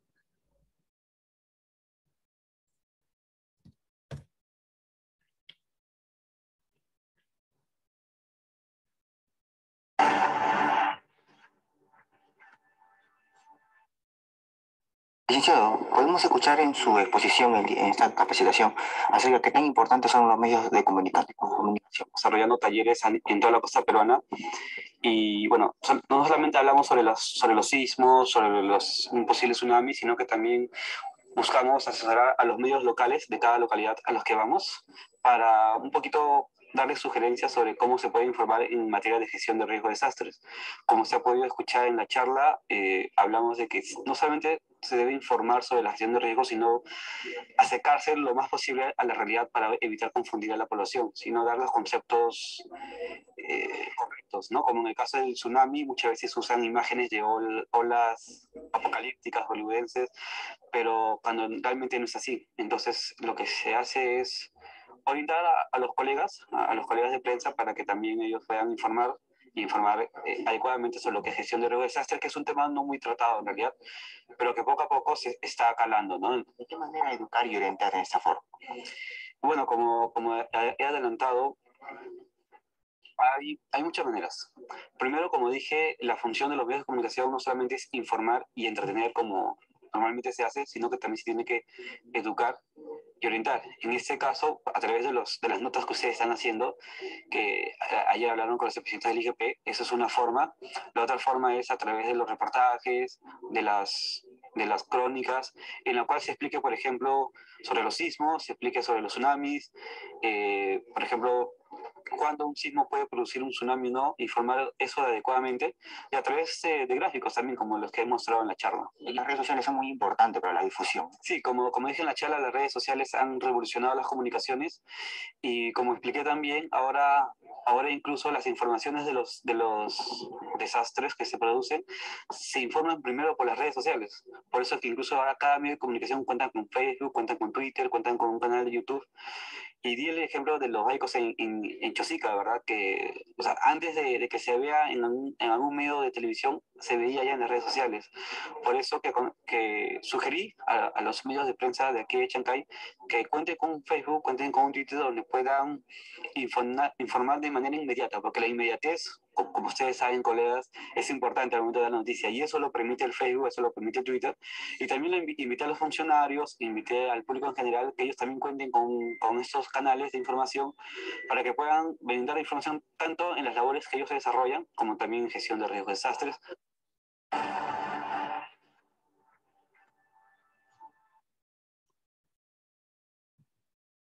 Ya, correcto, entonces. Ya no les pregunto acerca del video porque nadie contesta. Seguimos con... ¿Quién me estaba ayudando con la lectura? Creo que era Caicedo, ¿cierto? León. León, listo. Vamos, León. A rugir. Manejo de conflictos y situaciones de emergencias. Las situaciones de emergencia se pueden producir de manera inesperada. Ninguna persona cree que le vaya a suceder nada en el lugar que vive, a ella o a las personas cercanas, pero las emergencias ocurren y nos afectan a todos de manera directa o indirecta. Por otro lado, para las administraciones públicas y para grandes empresas que pueden resultar afectadas, el saber qué decir, cómo, cuándo, quién, a quién, de qué manera, empleando qué medio de soporte, puede convertirse en una situación difícil si no se cuenta con una prevención o esquema de actuación claro. Si además hay muchas personas implicadas y sus respectivos familiares a quienes dar información en esos momentos, la situación se complica considerablemente. En una situación de emergencia, el acceso a los recursos de ayuda en emergencia debe ser rápido y precoz para minimizar daños y situaciones que sí evolucionan, pueden hacerlo de manera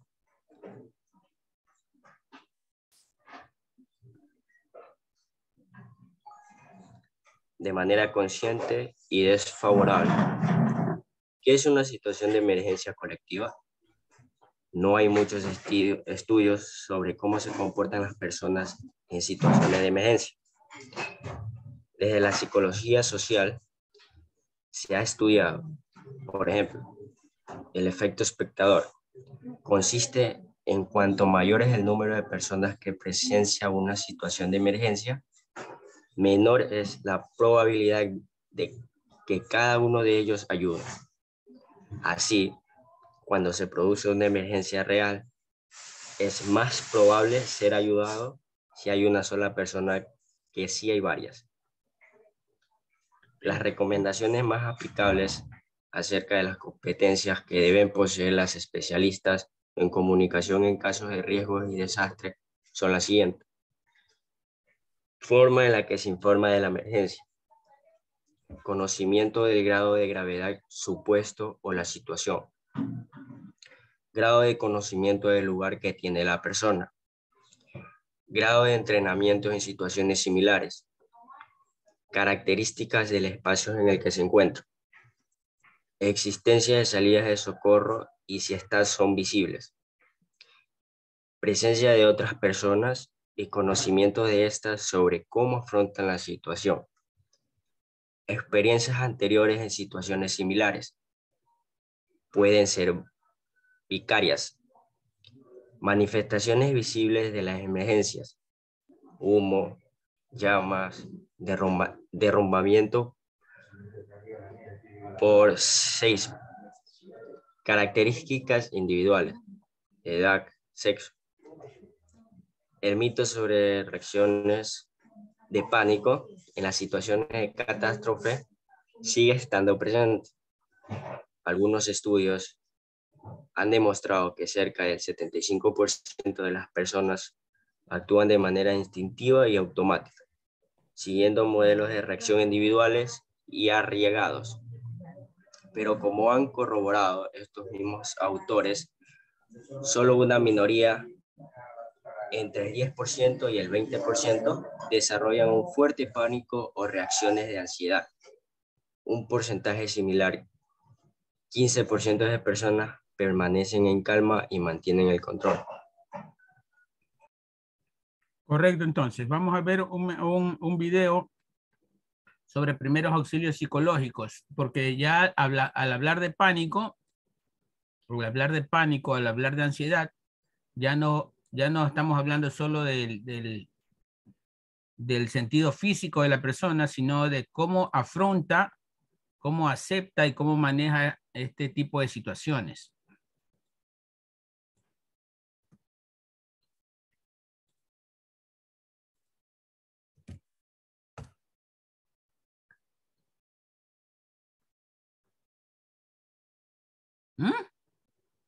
Me lo cortaron.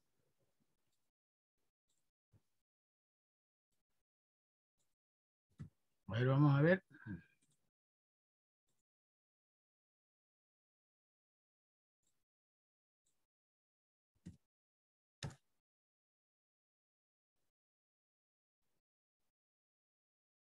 Hola, ¿cómo están? Soy el psicólogo Víctor Soria del Hospital de Emergencia de Villa El Salvador. Hoy día vamos a hablar acerca de los primeros auxilios psicológicos. Es muy importante saber cuál es la definición de los primeros auxilios psicológicos, ¿no? Son intervenciones inmediatas y de corta duración para aquella persona que está pasando por una crisis, ya sea el fallecimiento de un ser querido, ya sea una mala noticia o de repente un diagnóstico inesperado. Es importante recalcar que toda persona puede realizar estos primeros auxilios psicológicos. Existen 5 principios básicos que hay que tener en cuenta. En primer lugar, tenemos la escucha activa. La escucha activa se refiere a escuchar a la persona sin interrumpirla, permitir e interpretar sus emociones, sus pensamientos y sus ideas que subyacen a lo que está diciendo. El número 2 sería la validación emocional. ¿A qué se refiere? Es aceptar la respuesta emocional del otro. Es decir, si una persona está triste, es su propia vivencia. Y no minimizar, sino validarlo. Como número 3, hay que tener en cuenta el respeto frente a las circunstancias que esta persona está pasando. El número 4, es importante crear un ambiente o una atmósfera de empatía y aceptación para que esta persona logre aperturarse emocionalmente. 5. Toda información que le damos a la persona que está en crisis debe ser de fuentes confiables. Muy bien, ahora vamos a aprender cómo prestar los primeros auxilios psicológicos a la persona que se encuentra en crisis. Muy bien, 1, observar. Es importante observar para poder entender y comprender el contexto que está pasando esta persona y poder entender el motivo de su crisis. 2, escuchar. Podemos iniciar esta intervención mediante una pregunta. Acercarme a la persona y decirle, ¿cómo te llamas? ¿En qué te puedo ayudar? Eso nos va a permitir que esa persona sienta que estamos preocupados por su situación. Otro punto muy importante es la escucha activa. ¿Cómo podemos lograrlo? Con la comunicación no verbal. Mirando los ojos, inclinando lentamente el cuerpo y asintiendo con la cabeza. Eso va a reflejar a que la persona se siente escuchada. También es importante utilizar preguntas abiertas, utilizando los términos qué, cómo, qué. Eso nos van a permitir a que esta persona se exprese mucho más y evitar las preguntas cerradas, que solo nos brindan poca información. Otra situación también que tenemos que tener en cuenta es el silencio. A veces la persona va a tener dificultad para expresarse. Por eso es importante que nosotros validemos eso. Le podremos decir, tómalo con calma. Aquí estamos para ayudarte. Yo sé que se te hace difícil expresarlo. Tómate tu tiempo. También podemos utilizar técnicas de respiración y relajación. Como tercer procedimiento, tenemos lo que es conectar. Conectar significa potenciar los recursos que tiene la persona para afrontar situaciones. Es importante aquí que el que está brindando los primeros auxilios psicológicos, que le haga recordar a esta persona qué es lo que hizo en situaciones pasadas, qué personas estuvieron y cómo logró tranquilizarse. Un ejemplo también podría ser cuando se enteró de repente que tenía una enfermedad que pensaba que era muy grave, pero al final no era tan grave. Como último paso del procedimiento conectar, es importante brindar información a la persona, pero siempre destacando de fuentes confiables. También es importante referir a un especialista según el caso que tenga esta persona. Bueno, estos pasos fueron los primeros auxilios psicológicos. Y recuerda, cualquier persona puede aprenderlo y aplicarlo. Bien. Seguimos para terminar este punto. Ingeniero, diga. Una acotación. Bueno, en mi labor profesional, nosotros diariamente, o siempre y cuando que hay una situación de emergencia, utilizamos todos estos términos de lo que es primeros auxilios psicológicos. Claro. Sí, nosotros, en el momento de que asistimos a una víctima, le brindamos estos primeros auxilios psicológicos desde el momento que tenemos contacto con ella hasta el final de que llega a la casa de salud. Bueno, eso sí es que, eso es que si no perdió a ningún familiar, pues no. Pero si ha perdido algún familiar en ese evento, es mucho peor, imagino. Es que siempre hay personas que, como dice ahí un punto, nunca le vas a decir las cosas directamente. O sea, siempre tienes que tratar de sobrellevar, escuchar, preguntar. Entonces, a la víctima no le voy a decir, oye, no, ¿con quién venía? Sí, él me va a preguntar, mi esposa venía conmigo. No, ya falleció. Nunca se dice eso. Nosotros nunca podemos determinar esas acciones así. Para que la persona que está en la situación no entre en show y vaya a tener estos tipos de problemas psicológicos. Sí, es duro, duro. Y no es para cualquiera ese momento tan crítico, no es para cualquiera informar. Hay personas que sí tienen el tino. Yo sí que no valgo para eso. Yo reconozco mis fortalezas y debilidades. Y en cuanto a ese tipo de situaciones, duro, ¿no? Una acotación real que, por ejemplo, yo tuve aquí en Petrillo, un accidente de tránsito donde yo tuve que rescatar a una persona, ¿no? Entonces, al momento que tuve contacto con esa persona, ella me dice, un señor ya mayor, ¿no? Chofer del vehículo, me dice, el momento que tengo contacto con él, tenía las extremidades inferiores atrapadas contra el volante, en las partes de atrás de los pedales. Entonces me dice, no me dejes morir, me dice el señor. Entonces uno al sentir esas palabras, tú como socorrista, te entra esa adrenalina, muchas cosas que te entran a tú, ¿no? Entonces tú como profesional, ahí es donde tú aplicas el apoyo psicológico, el primer auxilio psicológico y tú con tus compañeras, ¿no? Hay personas que tienen sus extremidades en peores condiciones, ¿no? Entonces tú tratas de darle ese apoyo moral en ese momento, psicológico a esa persona, de tranquilízate, no pasa nada, tratar de calmar a esa persona y decirle, ¿sabes qué pasó? ¿Cómo sucedió? Entonces ahí influye bastante los primeros auxilios psicológicos. Claro que sí, en situaciones críticas. Ahora, depende del grado de asimilación, ¿no? La fortaleza de carácter de cada persona. Yo tuve una cosa, a ver, a mí me diagnosticaron cáncer en febrero del 2019, ¿cierto? Entonces, es una enfermedad complicada, sí. No es incurable. Una vez que ha avanzado, sí se torna un poco más difícil, ¿ya? Pero lo mío eran tumores, ¿no? Tumores en la pierna, tumores adiposos, o sea, de grasa, que tenían células en su interior, pues, ¿no? Me operaron una vez, lo sacaron, no me operaron bien, me sacaron una segunda vez, el segundo ya salió con moléculas negativas, ¿no? Agresivas, pero apenas con un 10% de crecimiento, ¿no? Y ahora ya la tercera vez ya en Solca, ya me hicieron pelo y barba, como quien dice, ¿no? Me sacaron no solo el tumor, ¿no? Sino que sacaron todo lo que estaba alrededor, en el muslo izquierdo, músculo, nervios, arterias, vasos sanguíneos, porque esos son los que alimentaban al tumor, pues, ¿no? Y ya no me ha crecido de nuevo, ¿ya? Ahora, un año después de aquello, el año pasado, diagnosticaron una prima que apenas tiene como 30 años, ¿no? Yo ya tengo muchos más. Y la prima ya se había tirado al abandono con la cuestión del útero de ella. Miren, una persona que ya tiene un niño como de 10 años, digo, bueno, mi tío me llamó, ven gordo, ven, ayúdame. Yo no soy psicólogo para nada, yo eso sí. Soy totalmente pragmático, tengo poca paciencia. Yo creo que la fortaleza más tiene que nacer del interior de cada quien, ¿no?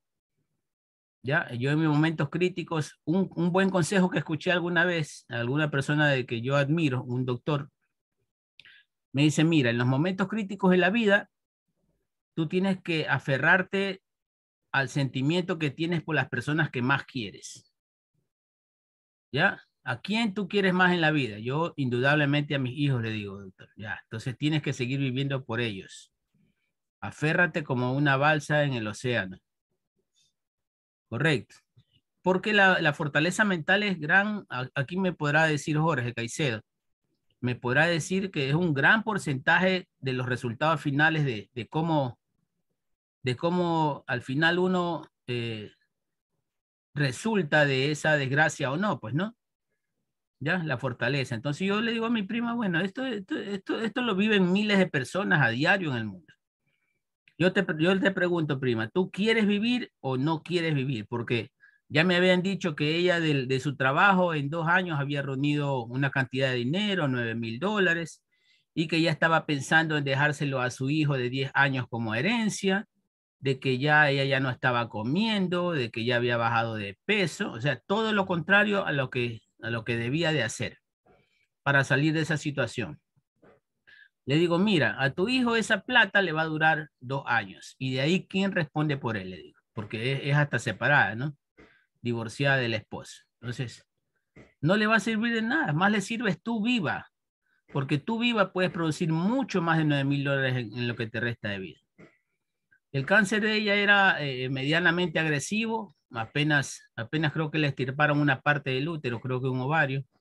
Entonces no estaba tan avanzado, pero la cuestión psicológica, la situación psicológica de ella, sí estaba bastante afectada. Y ella, una persona alegre, extrovertida, con un pocotón de amigos, pero ahí ni un amigo se aparecía.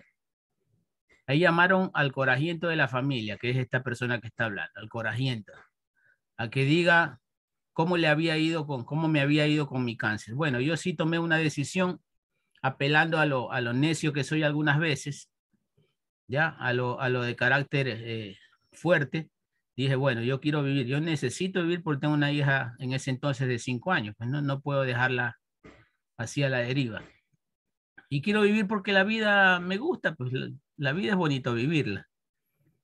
¿Ya? Entonces, yo creo que es una decisión de vida. Y en las situaciones de emergencia también ocurre en gran parte este asunto, a no ser que te mueras al instante, ¿no? Pero si quedas vivo, hay que definir si todavía tienes ganas de vivir o no. Correcto. Entonces, es algo, el asunto psicológico, el aspecto psicológico sí tiene un peso relevante. Afecta bastante. Claro, afecta bastante y baja la autoestima de toda persona siempre y cuando tú no tengas ese afecto moral y estas palabras psicológicamente, como se dice en primeros auxilios psicológicos, hacia esa persona. Y como usted dice, una validación de uno mismo, de valorarse por lo que es y por lo que tiene, ¿no? Por ejemplo, como usted dice, de su familiar, del hijo que tiene, ¿no? Le vale más a él viva que muerta, ¿no? Por supuesto, porque nadie lo va a querer tanto como ella, pues que es la madre, ¿cierto? ¿Ya? Y al querer, al decir de amar, el amor de una madre por un hijo, se dicen que es incomparable. Entonces, ¿quién otra persona en el mundo va a darle lo que ella le puede dar a su hijo? Pero ya había caído en depresión, ya no estaba comiendo, había bajado de peso, ya estaba medio poniendo ese color verde. Entonces, bueno, eso es en lo que pude colaborar. Ojalá hoy ya está, brinca en una pata, ya se toma su trago de nuevo, ya anda con las amigas. Ah, ¿te acuerdas? Le digo yo de vez en cuando. ¿Te acuerdas? No, cuídate, le digo, porque esa enfermedad es traicionera. ¿Qué ocurre con el cáncer? De lo que yo pude aprender, porque ¿qué es lo que me puse a hacer apenas me enteré del cáncer? Me puse a investigar, pues, ¿no? Como docente, a ver videos de YouTube, a ver libros, informes. El cáncer resulta que es una enfermedad individual, ¿ya? ¿Qué quiere decir individual? Que afecta a cada persona de manera diferente, porque cada organismo es diferente, ¿cierto? Así como la huella digital, más o menos, ¿ya? ¿Y qué es lo que ocurre aquí en este país, en el Ecuador? Ocurre que te dan tratamientos o recetas genéricas. ¿Qué quiere decir genéricas? Para ese tipo de cáncer, pero dejando por fuera las particularidades de tu organismo como tal, como persona, las individualidades. O sea, el tratamiento que te dan no es totalmente diseñado para ti como persona, ¿no? Analizando tu sistema inmunológico en particular, sino te dan un tratamiento que por lo general resulta en la mayoría de personas. Correcto. Entonces, eso es lo que falta de investigación en el Ecuador. Así que la enfermedad avanza tan rápido a veces que no te dan ni tiempo al especialista ni al médico en diseñar el tratamiento único para ti, o sea, que te sirva a ti como persona, que vaya a atacar tu nivel, que tome en cuenta varios aspectos, no varias variables como tu situación de sistema inmunológico, tus defensas, tu situación psicológica. Bueno, eso es lo que no se alcanza a investigar. Pero si tienen algún dolorcito, no, ustedes conocen su cuerpo, cada uno de ustedes. Si ustedes tienen un dolorcito por ahí, no se queden callados, averigüen. Si tienen un dolorcito debajo de la oreja, se les está saliendo una bolita. Las mujeres que se tocan las mamas, tóquense de vez en cuando, ustedes conocen su cuerpo. Vean si no ven nada extraño, si sienten algo extraño enseguida corran a alguien que conozca más, a un especialista. Y no le den chance al cáncer se le gana así, tomando uno primero la decisión, tomando el primer paso. Como quien dice, el que pega primero pega mejor o pega 2 veces. Así es la situación con el cáncer. Ahora, La gente que se muere por esa enfermedad o no se informó o sufrió en silencio su dolor y dejó avanzar, o no tuvo los recursos necesarios para afrontar, porque no es una enfermedad barata, no es una enfermedad barata, o decayó su sistema inmunológico fuertemente, se deprimió psicológicamente y con eso avanzó más la enfermedad. Bueno, hay casos y casos, ¿no? Pero lo primero es afrontar la situación, saber que existe, que es una realidad y tomar el primer paso, que es tener las ganas de vivir, pues, ¿no? Eso es como recomendación, porque nadie está libre de aquello. Espero que sea una información valiosa en cuanto a ustedes y a sus familiares también, que puedan transmitirla correctamente. ¿En qué estamos acá? Ya vimos el video. Ya terminamos con esto. Nos vamos a quedar en el 2.2. Con esto terminamos, León. Ya, listo. Un momento. Comparte pantalla, pues. Aquí está. Tras las manifestaciones conductuales desencadenadas por las emergencias, las acciones que llevan a cabo las personas más frecuentes se pueden agrupar en evacuación, salir del lugar y ayudar a evacuar a otras personas. 2. Combatir el suceso con los medios disponibles en ese momento o lugar. 3. Dar aviso de alarma, ir a ver lo que está pasando. 4. Prevenir a los demás de lo sucedido. 5. Reunirse con otras personas.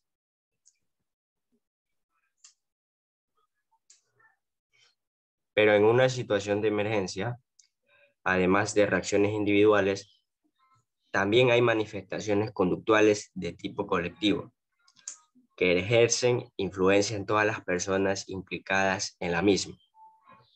El fenómeno de la conducta colectiva, conducta de masas o dinámica colectiva, se puede definir como toda conducta relativamente espontánea ejecutada por un grupo de personas ante un estímulo común, en una situación indefinida o ambigua. Estos grupos de personas son generalmente transitorios y carentes de organización formal, y reaccionan ante un conjunto inmediato de circunstancias de formas no convencionales. Listo. Nos vamos a quedar aquí entonces en 2.2.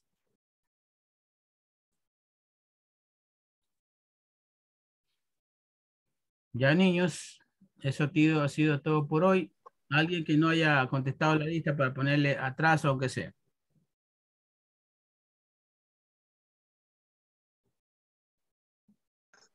Ingeniero, disculpe, ¿me podría facilitar la contraseña para matricularme? Es que el compañero, pero no se acuerda. No se acuerdan. Ya vamos a entrar al sistema. Ingeniero, buenos días. Dígame. La asistencia, yo entré un poquito tarde. Usted es quinto. Carlos. Carlos. Coraima. Sí. ¿Ah? ¿Y quinto Cruz? Sí, yo también, ingeniero, yo le escribí. Gracias.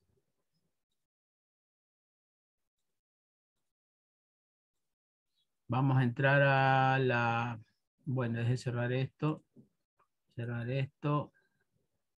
Cerrar esto. Abrir esto.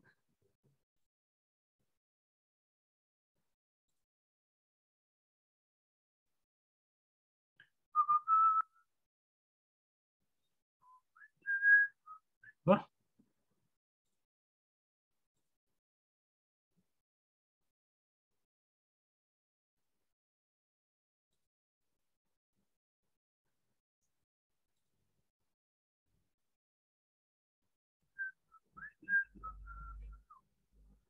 Aquí estamos. Vamos a...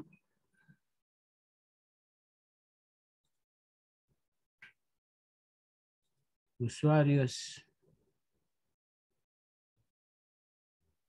Método de matriculación.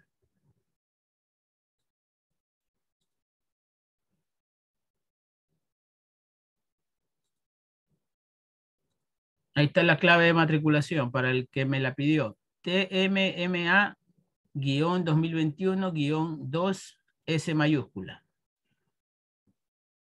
La S del final es mayúscula.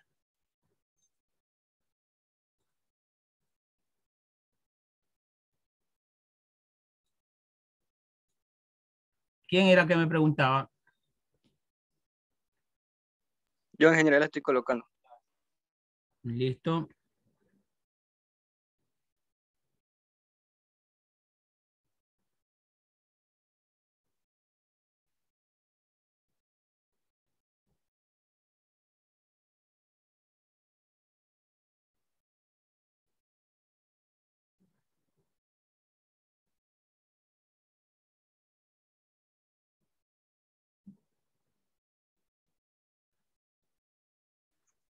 Ingeniero, listo. Gracias. Ya. Ok, ¿quién más? Por ahí. Bueno, niños, ha sido un gusto entonces. Ingeniero, Diga. el formato de hoja para tareas también pide acceso. No debería porque está todo liberado. Igual ya les mando por aquí. Sí, es verdad, yo también le iba a decir nada. Pide acceso. No me han dado todavía tarea, ingeniero. Ya les mando por aquí. Ya les comunico yo por WhatsApp las tareas. Ya les replico ahorita la hoja de tareas. Les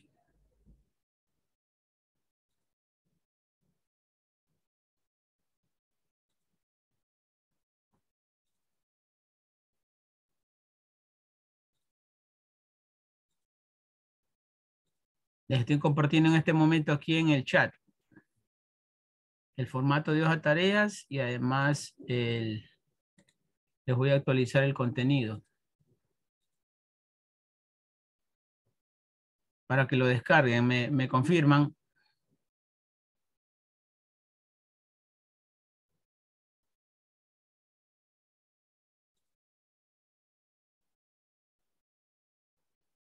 Confírmeme, por favor, Carmen. Envío por Zoom, ingeniero. No, por aquí sí, por aquí por el chat. Yo estoy desde el teléfono, no llega nada. Y si mejor Y comparte en la PC sí se visualiza. En la PC. Déjeme ver si puedo por WhatsApp. ya mando un mensaje para que usted se ubique, ¿ya?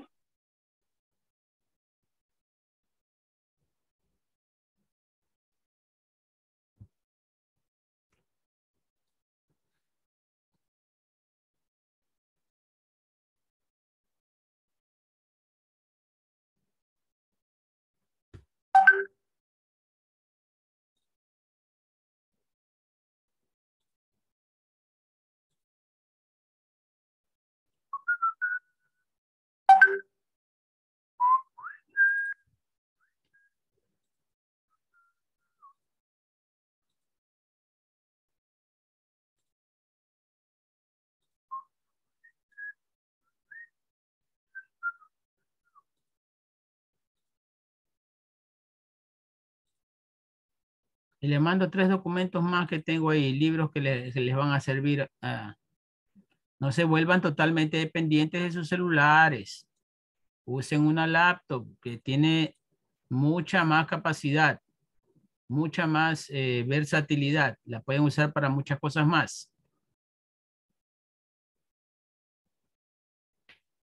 Confirmen, ahí está 1, 2, 3 documentos.